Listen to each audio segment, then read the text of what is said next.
commence. Donc tout d'abord, je me présente, Philippe Petit-Espéry, rédacteur en chef de The Pro Territorial.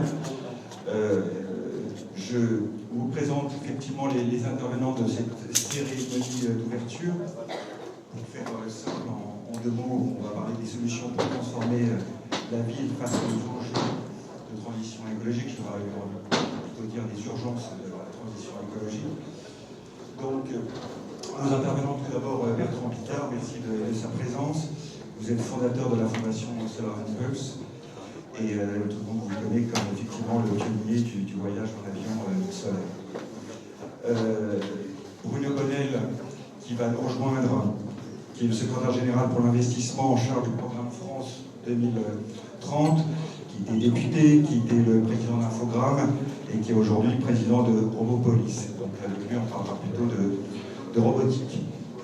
Et enfin, Gilles Béraud, délégué général de Stop Exclusion Énergétique, qui est intervenant et également animateur de cette table ronde. Donc, comme je vous disais, Bruno Bonnel nous rejoindra en cours. Ce que je vous propose tous les deux.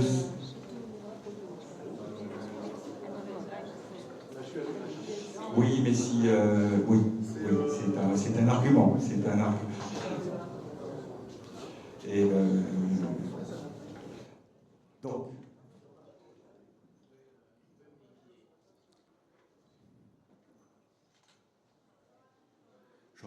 J'aurais pu vous dire qu'on pouvait avoir un échange, poser quelques questions, mais ça va être compliqué parce qu'on n'a pas eu encore notre débat.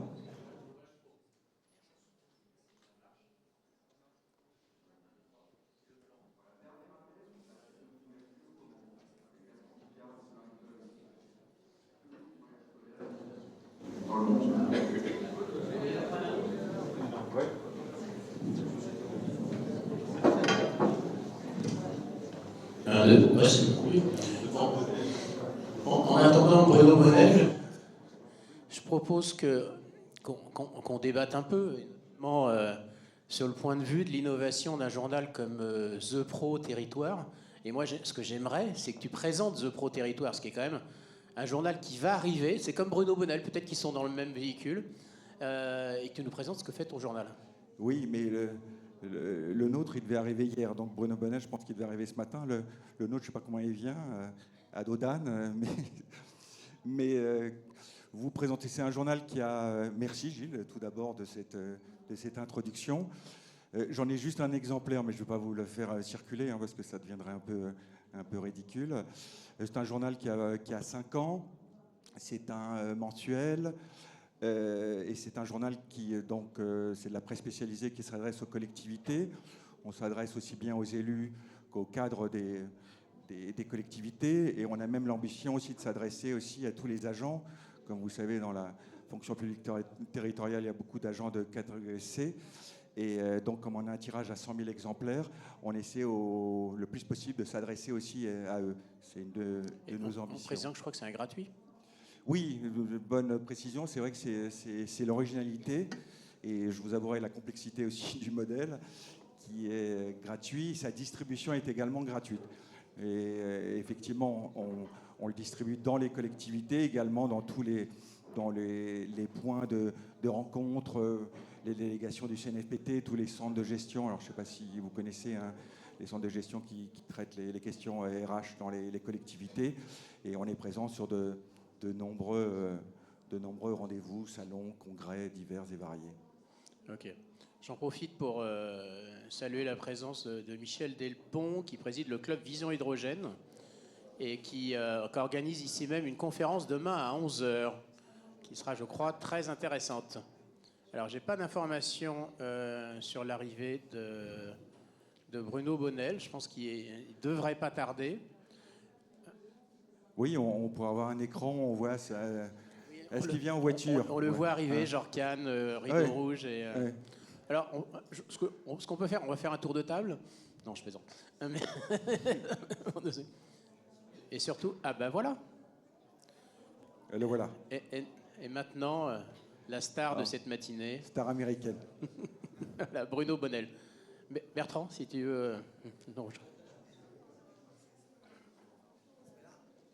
Voilà, installez-vous. Alors, désolé de ce petit décalage. Alors, c'est toujours un peu compliqué quand on commence et qu'on ouvre un salon. Merci à tous d'être là. Merci à Innopolis de traiter de ces sujets et de l'innovation. On a la chance d'avoir deux intervenants qui ont l'air de se connaître un peu, vous avez remarqué.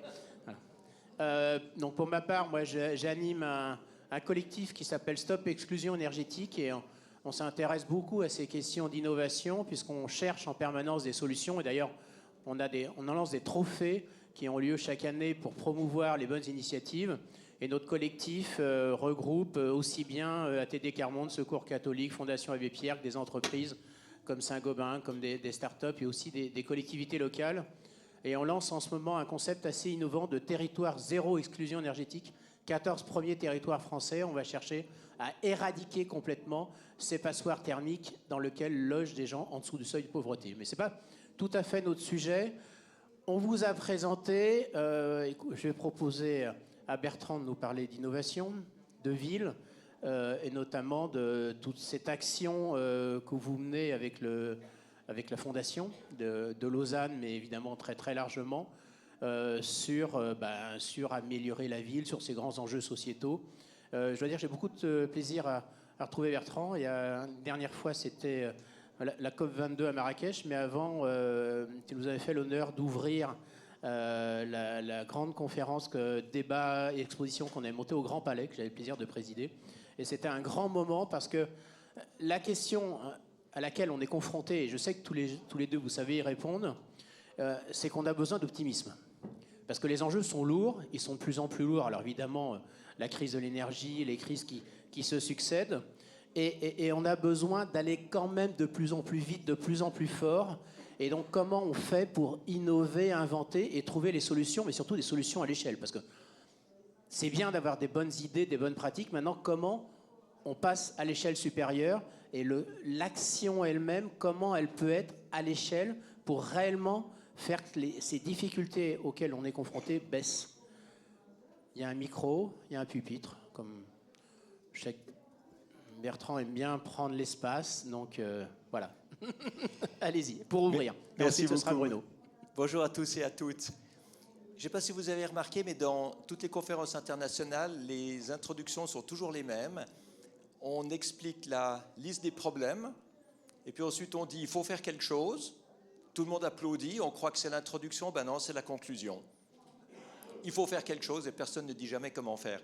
Alors hier soir, j'ai demandé à mon épouse Michel, tu aimerais que je commence comment cette conférence ce matin pour faire un peu autrement? Elle m'a dit, écoute, c'est simple. Tu dis, il y a énormément de solutions, on n'a qu'à les utiliser, elles sont là. Et en fait, c'est un excellent résumé. C'est exactement ça. Il y a des solutions à n'en plus finir.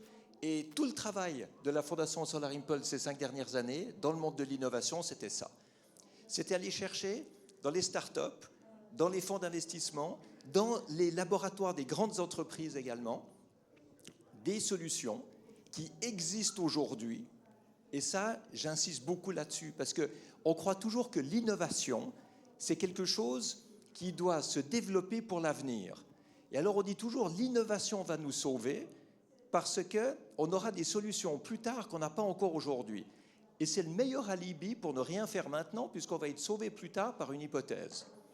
Donc en théorie, ça marche, en pratique, ça ne marche pas. Et en plus, ça heurte tout le monde, parce que ça empêche de bouger aujourd'hui avec ce qu'on a. Donc il faut des solutions qui existent maintenant. Le fruit d'innovation de hier qu'on doit utiliser aujourd'hui. Et puis ces solutions doivent être rentables économiquement. Elles doivent permettre aux entreprises de se développer, elles doivent permettre au public, aux citoyens, aux individus de faire des économies financières de manière à pouvoir payer pour l'investissement de départ. Pourquoi c'est tellement important que les solutions soient rentables? C'est parce que pendant très longtemps, les solutions coûtaient très cher. C'était des subventions, c'était des sacrifices, c'était des pertes financières. Et le résultat, c'est que ça a considérablement braqué le monde industriel, économique et politique.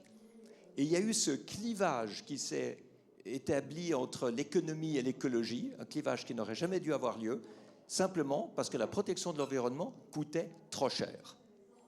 Alors ensuite, il faut bien sûr que les solutions existent, qu'elles soient rentables et qu'elles protègent l'environnement, c'est-à-dire qu'elles fassent mieux que tout ce qui se fait aujourd'hui, voire même qui offre des nouveaux débouchés, des nouvelles manières de faire, des nouvelles possibilités d'action. Et là, à la Fondation Solar Impulse, nous avons été épatés.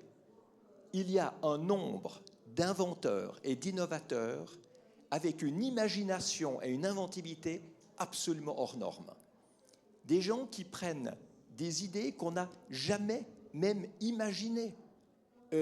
Pour en prendre une, la société qui a été labellisée récemment, qui fait du recyclage de données informatiques.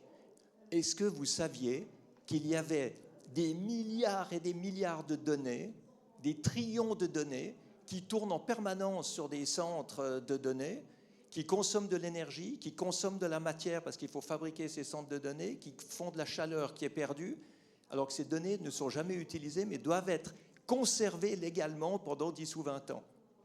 Eh bien, tout est comme ça. Tout est à disposition et tout nous permet d'agir. Alors, moi, c'est ce que j'appelle la théorie du piranha. Quand vous avez un seul piranha qui vous attaque, vous ne le sentez pas, c'est un tout petit poisson. Quand vous avez 1450 piranhas qui vous attaquent d'un coup, vous êtes réduit à l'état d'un squelette en 3 minutes. Et bien nous, avec la Fondation Solar Impulse, on a identifié 1450 solutions qui permettent de chaque fois mordre un peu de CO2, un peu de pollution, un peu d'inefficience, un peu de gaspillage, et tout ensemble, elles permettraient de résoudre une grande partie du problème actuel. Alors, effectivement, maintenant, pourquoi est-ce que ce n'est pas appliqué ? Eh bien, ce qu'on voit, c'est qu'une grande partie de ces solutions reste méconnue. Donc, notre travail au sein de tout ce grand groupe d'innovateurs, c'est de faire connaître les solutions, c'est que ça devienne mainstream, et qu'au lieu de crier toujours problème, problème, problème, on puisse crier solution, solution, solution. C'est donc un changement de narratif qu'il faut faire. On va présenter l'écologie non plus comme quelque chose de rébarbatif et de menaçant, mais comme quelque chose d'enthousiasmant et de créateur d'emplois qui permettent de fédérer tous les acteurs. Et puis, il y a une autre chose, c'est que la réglementation aujourd'hui, la législation, est toujours, il faut le dire, appliquée en fonction des techniques d'il y a 50 ans, d'il y a 100 ans. C'est-à-dire que les standards et les normes en termes de consommation d'énergie, de recyclage de déchets, de processus industriels, de construction urbaine, etc., toutes ces normes et ces standards sont calqués sur ce qu'on pouvait faire il y a 50 ans ou il y a 100 ans. Et ça n'a pas évolué. Alors, la technique a évolué, mais pas la législation. Donc, il faut moderniser maintenant la législation pour éviter d'avoir systématiquement les entreprises ou les citoyens qui disent « Écoutez, vous nous accusez de polluer, mais nous suivons la loi. Tout ce qu'on fait est légal. » Donc, si le climat change, les lois doivent changer. Et ça, c'est l'opération que nous avons montée maintenant avec la Fondation Solar Impulse, un groupe d'innovateurs labellisés par la Fondation et un cabinet d'avocats. C'est un ouvrage avec 50 recommandations législatives qui sont à disposition maintenant des nouveaux députés de manière transpartie, de manière à ce que chaque parti, surtout maintenant qu'il n'y a pas de majorité absolue, puisse y trouver son compte, notamment dans la réponse à la crise énergétique ukrainienne, puisqu'il faut de l'indépendance énergétique, qui est le thème cher à certains partis, il faut de la création d'emplois et du développement économique pour d'autres partis, il faut de la solidarité, c'est-à-dire une baisse de charges, une augmentation de pouvoir d'achat pour les plus démunis, et il faut de la protection de l'environnement. Donc théoriquement, on peut résoudre l'entier des attentes des partis.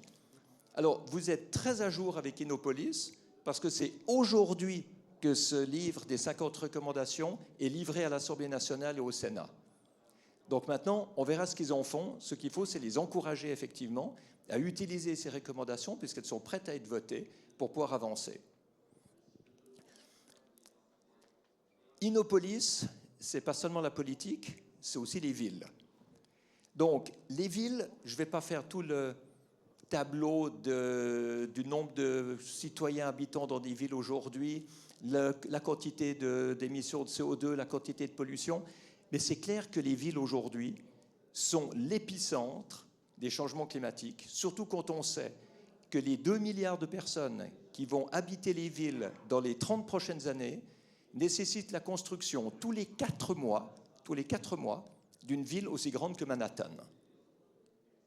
Donc on voit que si nous n'appliquons pas les solutions qui existent au monde des villes, eh bien on n'arrivera nulle part ailleurs qu'une catastrophe. Alors, qu'est-ce qui est possible déjà aujourd'hui? Qu'est-ce qu'on a vu possible grâce au monde de l'innovation?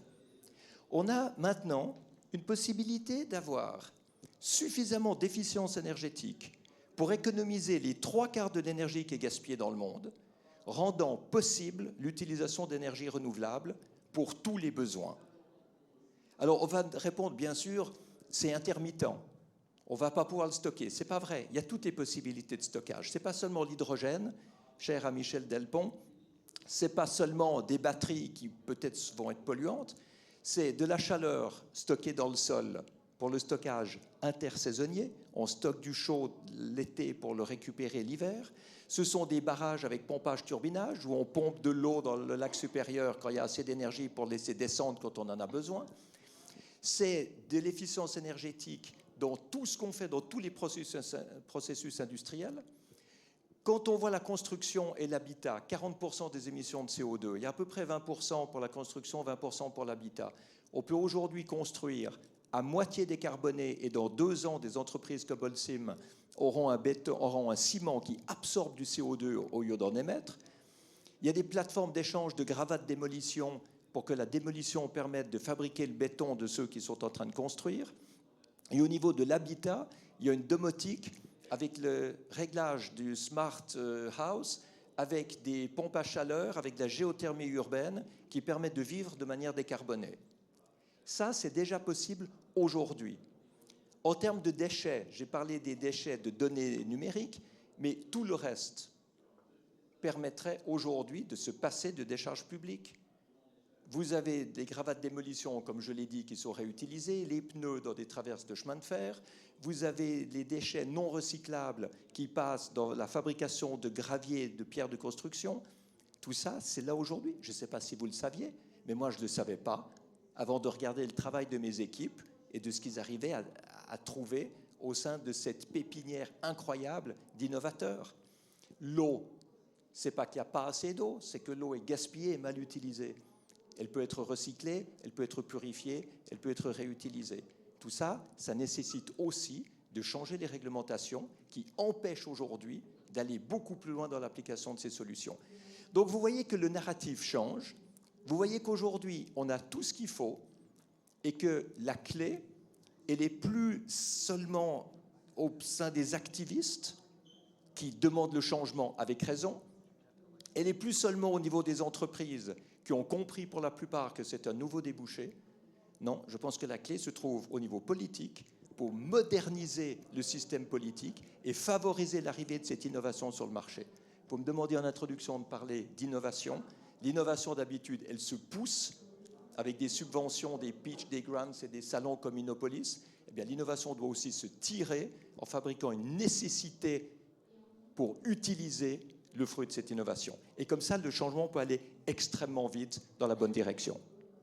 Merci beaucoup pour cette introduction. Bruno Bonnel, tu es plutôt à l'aise avec ces questions innovation et politique. Bruno Bonnel est un homme d'entreprise, président d'Atari, spécialiste du numérique, de la de la robotique. Il a écrit Viva la révolution, un livre il y a quelques années, et est venu en politique avec une étude sur la réindustrialisation de la France. Et puis maintenant, enclencher, c'est quoi le rôle de France 2030? C'est créer de la dynamique, justement, passer à l'acte dans une approche à la fois politique, économique et surtout sociétale? Oui, donc France 2030, c'est un programme qui a été présenté il y a 1 an, le 12 octobre l'année dernière, par le président de la République, et qui consiste à agréger une somme relativement importante, 54 milliards. Alors, quand on dit 54 milliards, ça impressionne tout de suite parce que ça en fait beaucoup, mais dans la réalité, par rapport aux changements qui nous attendent, c'est une des participations importantes, mais pas suffisante encore, et ça vise aussi à encourager l'investissement privé, à soutenir également toutes ces transformations. Alors, pourquoi l'intervention de l'État dans cette transformation éco-énergétique? Tout simplement parce que l'État l'a toujours fait, et on ne le dit pas souvent, mais l'État l'a toujours fait. Quand la révolution industrielle est arrivée, donc fin du 18e en Angleterre, début du 19e en Europe continentale, bien en fait l'État a travaillé sous d'autres formes de soutien, que ce soit les concessions, que ce soit les commandes publiques. Et en fait l'État est toujours ici comme un dérisqueur de l'audace du futur.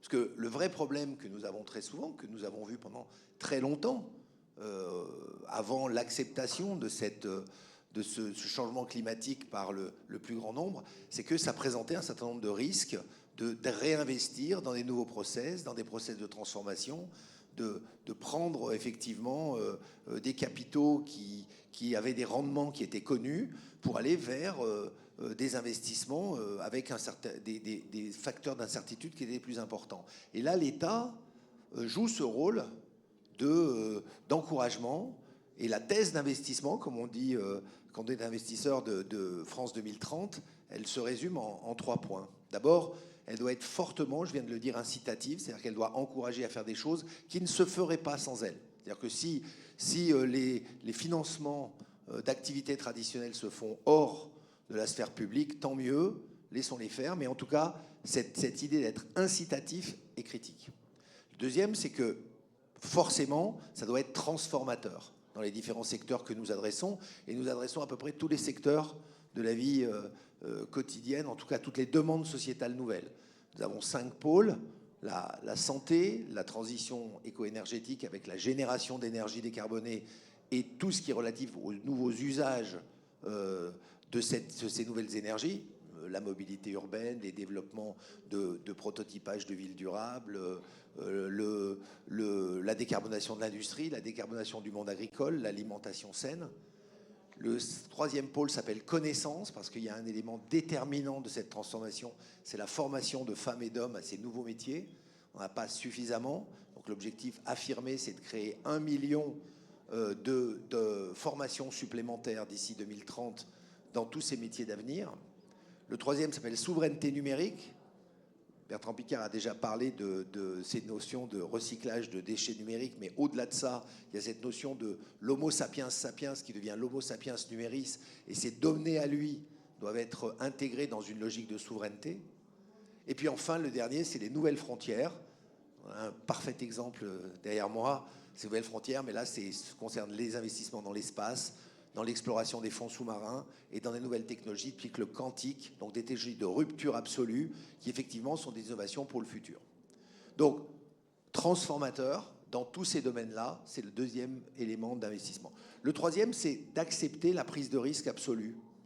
C'est-à-dire de dire, de toute façon, on ne sait pas sur certaines technologies l'accélération qu'elles auront, peut-être même l'aboutissement, et donc il faut accepter la prise de risque et de dire, contrairement à peut-être des investisseurs classiques, qu'on tire un peu des moonshots. Donc l'État accepte l'idée qu'il y a des investissements dans des domaines très risqués, dont les futurs peuvent être incertains, mais qu'il faut faire parce qu'ils font progresser la science, ils élèvent les gens, et peut-être par incidence, ils auront des conséquences là où on ne les attend pas.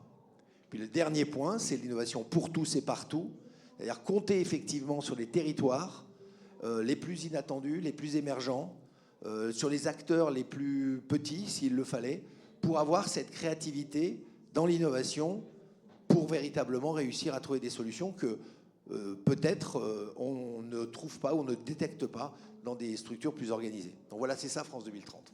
Alors, en réaction à ce qu'a dit Bertrand tout à l'heure, il a parlé du fait que les solutions devaient être rentables économiquement, notamment qu'elles sont portées par des acteurs économiques, des entreprises, des startups. Est-ce que pour toi, la rentabilité est aussi forcément une nécessité, et surtout, c'est quoi le calendrier, quoi? Est-ce que France 2030 s'arrête en 2030, ou est-ce qu'on est capable d'investir pour ce qui sera après 2030? Moi, j'aime bien l'agenda 2030, c'est celui des objectifs de développement durable. Mais on y est déjà, quoi.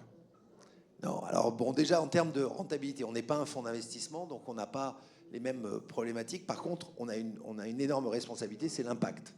Donc c'est l'impact à la fois effectivement économique pour les entreprises que nous soutenons, d'où la notion de rentabilité. C'est aussi l'impact sociétal, l'impact de développement territorial, l'impact d'ouverture pour les jeunes à des nouveaux métiers. Donc une volonté quand même d'élargir la notion de valeur en lui rajoutant tout simplement un S, hein, donc d'aller plutôt vers les valeurs, dont des valeurs d'optimisme, plutôt que simplement la valeur. Ceci dit, je suis entièrement d'accord que si des innovations ne trouvent pas des formes de rentabilité à un moment donné, c'est pour ça que je parlais de dérisquage économique, on n'encouragera pas le secteur, notamment privé, à investir dedans. La deuxième chose sur le timing, moi j'ai l'habitude de dire plutôt France 2030, plutôt que 2030. Je commence à changer un peu de vocabulaire pour dire qu'effectivement, c'est plutôt des échelles de 20 à 30 ans, plutôt que simplement une date.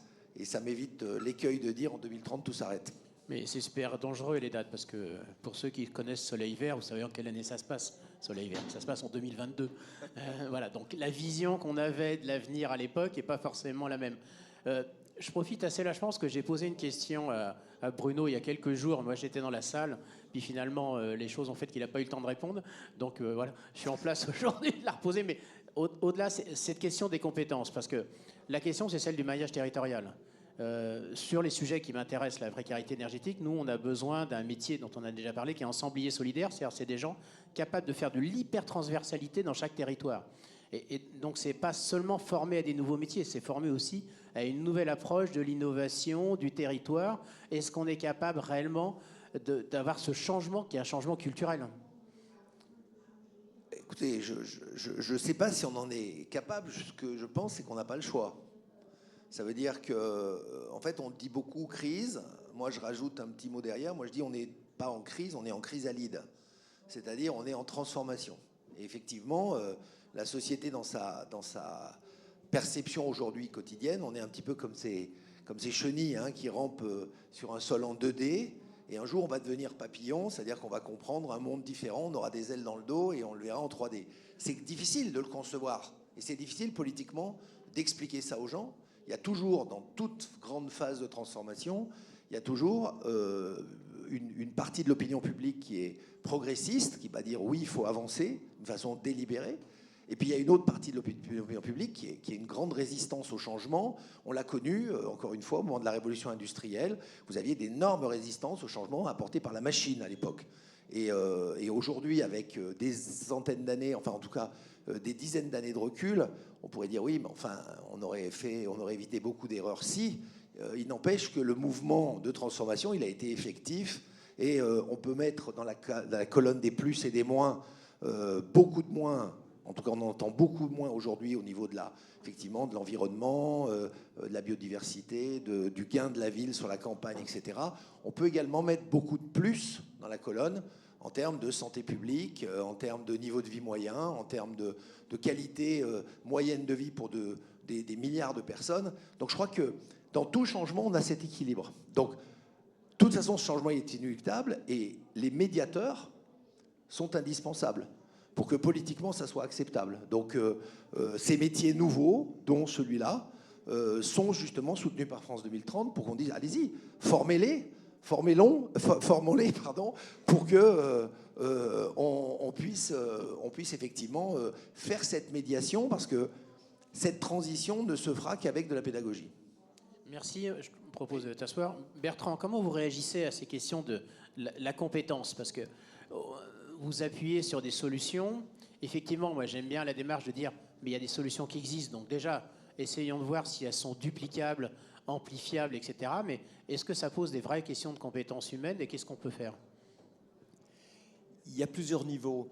Il y a l'innovation qui a déjà été soutenue, financée et développée hier et qui devrait être utilisée aujourd'hui alors qu'elle ne l'est pas. Et puis il y a l'innovation de demain qui se prépare aujourd'hui. Et là, on ne sait pas encore si c'est rentable, on ne sait pas encore ce que ça va donner. Et le fait d'avoir un programme comme France 2030, c'est fondamental parce que c'est ça qui va pouvoir faire les moonshots de plus tard. Mais ce qui est amusant, c'était ma première réaction quand j'ai lu ce que vous faisiez. Je me suis dit, Bruno Bonnell, gérant 56 milliards qu'il doit distribuer. 54, mais on va progresser 54 milliards, 56 milliards de dollars, doit avoir énormément, non, c'est le contraire, le dollar énormément de nouveaux amis. C'est fou le nombre de gens qui doivent vous approcher en essayant de grappiller un petit peu de subventions. Et en fait, ça m'amuse parce que dans notre prêt à voter, vous pouvez déjà atteindre 30 à 40% de réduction d'émissions de gaz à effet de serre dans ce qu'on a calculé, ce qu'on a estimé, 30 à 40% gratuitement. Donc j'espère que je serai un de vos grands amis parce que je vous permets déjà d'obtenir 30 à 40% de réduction du problème totalement gratuitement. Il suffit d'appliquer des nouveaux textes législatifs. Parce qu'on voit que la loi empêche la manifestation de ces innovations. Je n'ai pas eu le temps tout à l'heure de donner des exemples, mais quand on voit dans la demande publique et les marchés publics, c'est incroyable de voir qu'il y a des quotas réservés à l'innovation qui au début étaient là pour pousser l'innovation, mais maintenant ça devient des plafonds qui empêchent de les utiliser. Alors quand on voit des lampadaires complètement autonomes, même pas branchés sur le réseau électrique, qui permettraient d'économiser 37% des dépenses des communes en termes de facture d'énergie, et qu'on n'a pas le droit de leur donner une part majeure dans les marchés publics, on se dit que rien que ce changement législatif-là, ce déplafonnement, permettrait d'atteindre des buts qu'on n'atteindrait pas avec des financements énormes. Donc il y a vraiment il faut voir que ça devient un écosystème aujourd'hui dans lequel on n'a pas une seule solution, on a des tas de solutions qui se combinent. Je crois qu'il faut préciser qu'effectivement, il a beaucoup d'amis. Mais Bruno, je voulais aussi te remercier parce que contrairement à ce qui s'est passé ces dernières années sur les investissements d'avenir, etc., où c'était compliqué de rencontrer les gens, toi tu vas sur le terrain, je crois, presque tous les jours, si je comprends bien. Donc il y a quelques kilomètres dans les genoux. Et je crois que c'est vraiment important, effectivement, d'aller vers les gens et pas d'attendre que les amis viennent vers ce genre de projet. Philippe, on va prendre quelques questions de la salle. Je pense que vous avez envie de réagir. Un on a petit quart d'heure. Si vous avez des questions, alors ce que je vais vous demander, c'est de vous présenter. Bonjour, je suis Monsieur Guillaume, je représente le groupe Siemens Énergie. Dans ce que j'ai entendu, sur tout ce que vous avez dit tous les deux, on se retrouve complètement. Retour sur investissement, la chrysalide. Un projet, c'est 3 ans de développement à partir du premier serrage demain jusqu'à le début de l'exécution, parce que c'est plus que 3 ans. Après, il y a à exécuter les projets. Il y a toutes les technologies, elles existent toutes, d'accord. Ne serait-ce que pour le groupe Siemens Énergie, on parle de récupération de chaleur via les technologies de turbine, on parle bien entendu de stockage, de solaire, on parle d'hydrogène avec des projets déjà en exécution, notamment au nord de l'Amérique latine, pour certains qui connaissent certains projets. Bref, il y a tout, et les groupes comme le nôtre, en tout cas le groupe comme le nôtre, est un groupe qui, par moi et mes collègues, mettent sur le terrain des gens pour faire, avec un changement de mentalité, avec la nécessité de casser les silos, qui sont malheureusement un des gros problèmes de notre pays, de marcher en silo, ouvrir les chakras, si je puis dire, favoriser les discussions entre ce que nous faisons déjà en tant qu'apporteurs de technologie et les nouvelles technologies. Alors, si vous pouvez être un peu court, parce que si on voudrait faire tourner la parole. Toutes mes excuses. Il n'y a pas de question. Le groupe Siemens Énergie est là. Et on propose de s'insérer dans votre développement. Stand 114. Un nouvel ami, Bruno. Alors, vous pouvez échanger les cartes de visite. N'hésitez pas. Bruno ne partira pas en courant. Il l'a promis. Surtout qu'il doit casser les silos, donc c'est un gros travail. Oui, une vous autre avez raison, question, monsieur, de parler remarque. des silos français.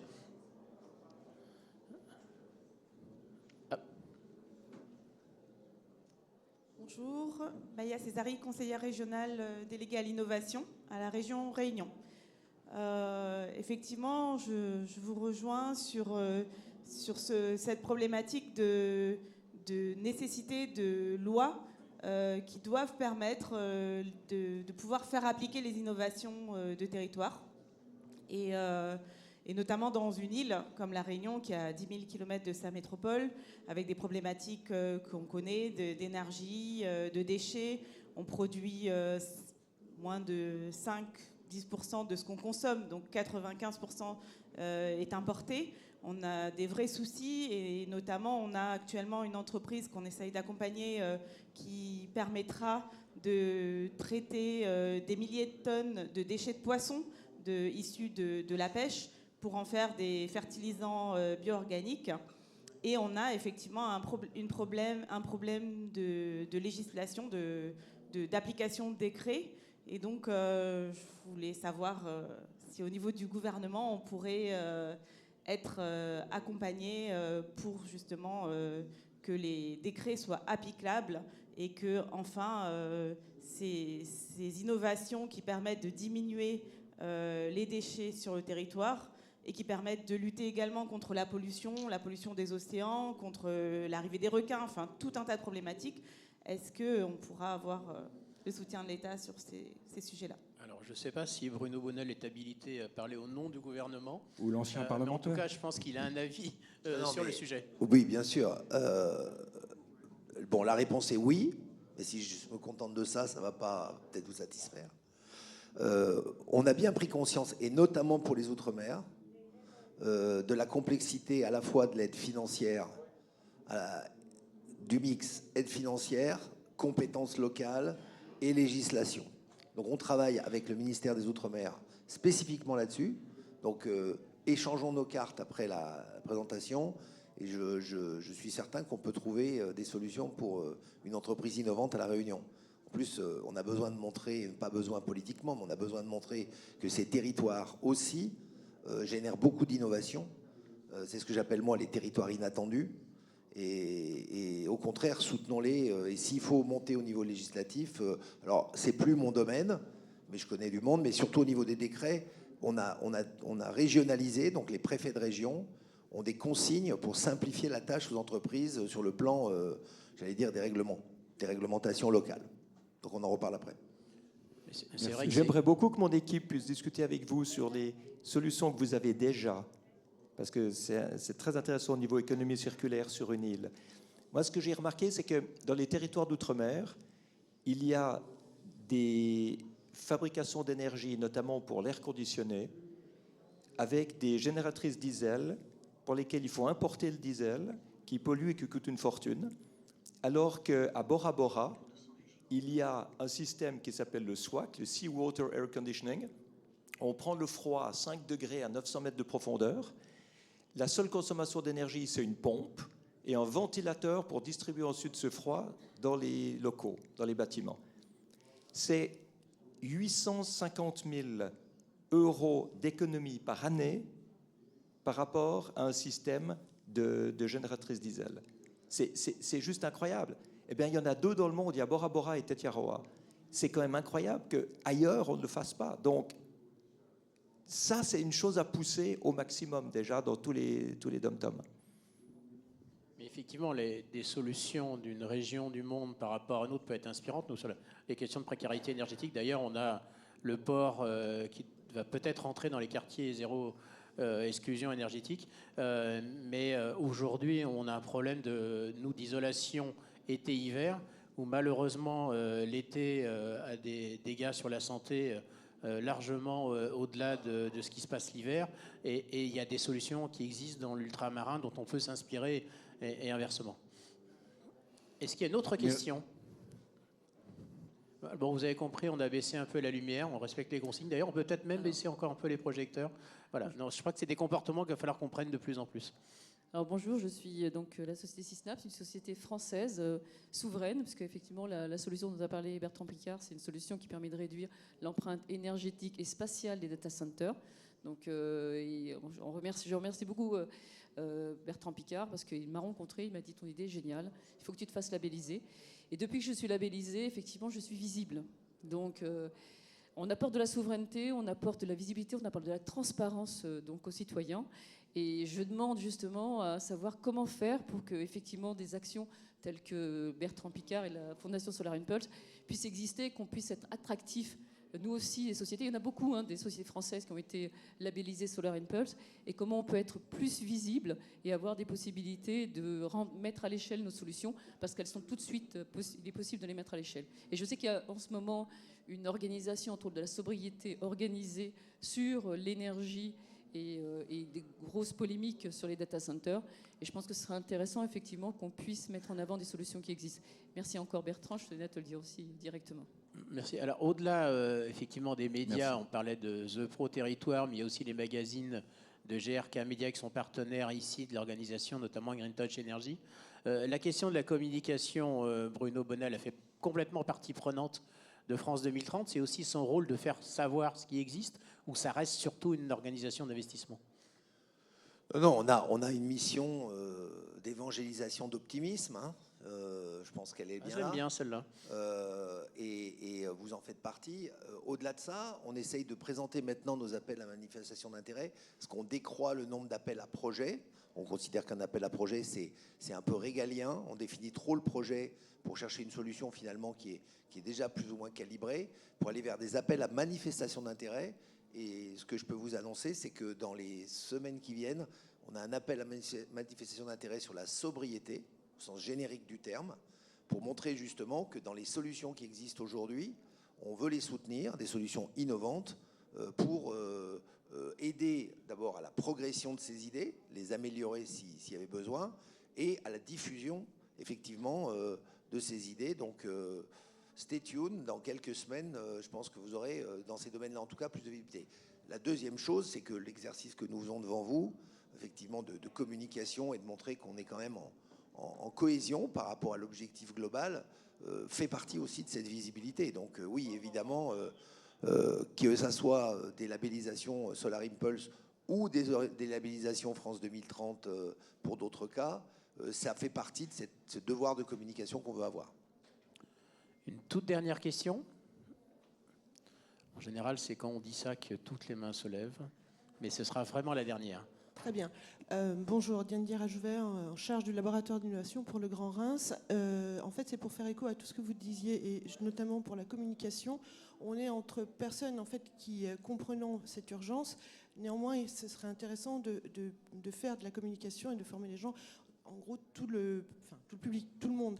Et est-ce que ce ne serait pas intéressant de mettre en place des petites émissions, des choses, les choses toutes bêtes avant le 20h de téléphone, des choses en fait pour pousser ces informations pour que les gens en fait en aient une envie, un besoin, et justement, quand vous parliez de manifestation d'intérêt, pousse justement les personnes locales, les élus, de dire il y a ça, pourquoi on ne fait pas ça sur notre territoire? Et donc de travailler aussi avec la population. Donc un maillage dans les territoires. Avant le 20h, ça va vous coûter cher. Voilà. Merci Philippe pour ce temps de débat. Quelques mots de conclusion chacun, mais surtout, voilà, qu'est-ce qu'il faut pour aller plus vite, plus rapidement, plus fort? Bon, législatif, c'est la priorité.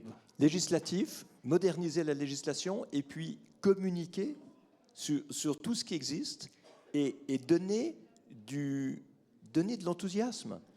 Moi, je pense qu'il y a toujours cette grande confusion entre la sobriété et l'efficience. On n'a rien demandé aux gens et on les a poussés à rien du tout pendant 50 ans parce qu'on croyait que l'énergie allait être abondante et bon marché. Et tout à coup, maintenant, on leur demande de la sobriété, alors que la sobriété, c'est une réduction en faisant un sacrifice. Au lieu de leur parler d'efficience, où on fait une réduction en ayant un bénéfice. Et ça, c'est quelque chose qui doit vraiment entrer dans les esprits. Il faut qu'on motive les décideurs, pas simplement la population. Les décideurs sont qui ont le pouvoir, c'est les gouvernements, c'est les entreprises. Il faut leur donner un langage écologique, un narratif écologique qui est attrayant. Il faut leur montrer qu'ils peuvent faire mieux, pas qu'ils peuvent faire moins. Et qu'on peut protéger l'environnement avec des nouveaux débouchés, avec des nouveaux bénéfices, avec plus de redistribution, avec plus de solidarité, et pas en demandant aux gens de se serrer la ceinture, parce que la sobriété, excusez-moi, mais c'est un problème de riches. Les riches, ils peuvent avoir moins, mais aller demander dans les quartiers défavorisés, aller leur demander de faire moins, aller demander dans les continents les plus défavorisés de faire moins, ils ont déjà moins. Donc parlons-leur d'efficience, parlons-leur de progrès, parlons-leur de solidarité dans la protection de l'environnement, et on aura beaucoup plus d'adeptes. Bruno, on parle depuis tout à l'heure de qu'est-ce que France 2030 peut faire pour nous, mais qu'est-ce que les territoires peuvent faire pour France 2030 ? Déjà, le relayer partout et montrer que France 2030 s'adresse à tout le monde. C'est pas habituel. Généralement, ces plans sont perçus comme complexes, avec des gros dossiers, avec des jurys qui vont être pénibles et des difficultés. Et donc, il y a beaucoup d'autocensure dans les territoires, beaucoup d'autocensure de structures qui auraient des bonnes idées, qui n'osent pas aller spontanément et qui, d'ailleurs, se retrouvent généralement dans le circuit plus associatif, ils essayent d'en parler de proche en proche, mais n'ont pas un écho large. C'est la première chose.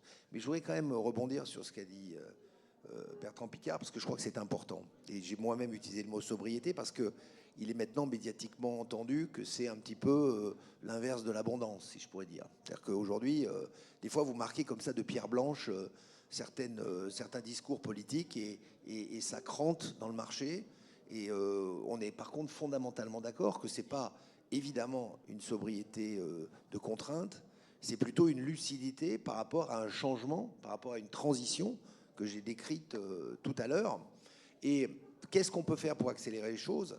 Je pense que la responsabilité des médias est importante. Non pas que je me défausse sur les médias, mais je pense que si à longueur de journée, malgré tous ces efforts, malgré tous ces gens exceptionnels que nous rencontrons tous les deux dans nos sphères, malgré les avancées objectives que nous avons dans plein de domaines, si systématiquement tout ce qu'on relate, c'est la partie vert du vide, parce qu'elle est plus spectaculaire, parce qu'elle est plus provocante, parce qu'elle se veut peut-être plus médiatiquement intéressante, au bout d'un moment, il y a de l'éco-anxiété, il y a du non-engagement dans la science, il y a de la fake news, il y a un risque objectif de déformation de la perception des choses, qui mènent à des radicalités qui crispent. Moi, je crois que si on ne veut pas ralentir les choses, il faut rajouter de l'huile dans les rouages. Il faut arrêter de crisper. J'ai entendu madame qui parlait des émissions. Dans France 2030, nous soutenons par exemple des initiatives dans le cadre de l'appel à manifestation d'intérêt compétences et métiers d'avenir, des initiatives que j'appelle d'appétence aux métiers scientifiques. Dans ces initiatives, on va de l'émission de télé proposée sur les réseaux jusqu'à sponsoriser les gadgets de pif, pour que les gamins dès 7-8 ans comprennent qu'un gadget, c'est scientifique, c'est une démarche, c'est intéressant la science. On en est quand même là.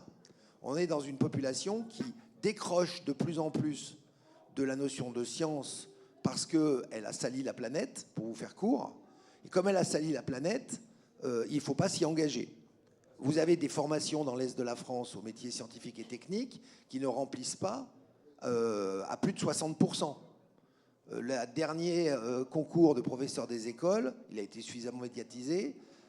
Donc il y a quand même la base de la connaissance, écrire, lire, compter. 4000 candidats, 4000 places offertes, 400 candidats. Donc je pense que c'est là où on doit avoir une responsabilité collective de dire qu'attention, l'impact médiatique, l'impact des réseaux sociaux doit aussi regarder la partie pleine du verre. L'argent ne suffira pas. Merci à tous les deux. Merci à tous de votre attention. Merci aux organisateurs.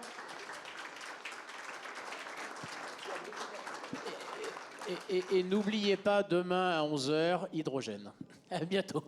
Merci beaucoup à vous trois. Vous pouvez rester parce que nous avons une nouvelle conférence qui va démarrer.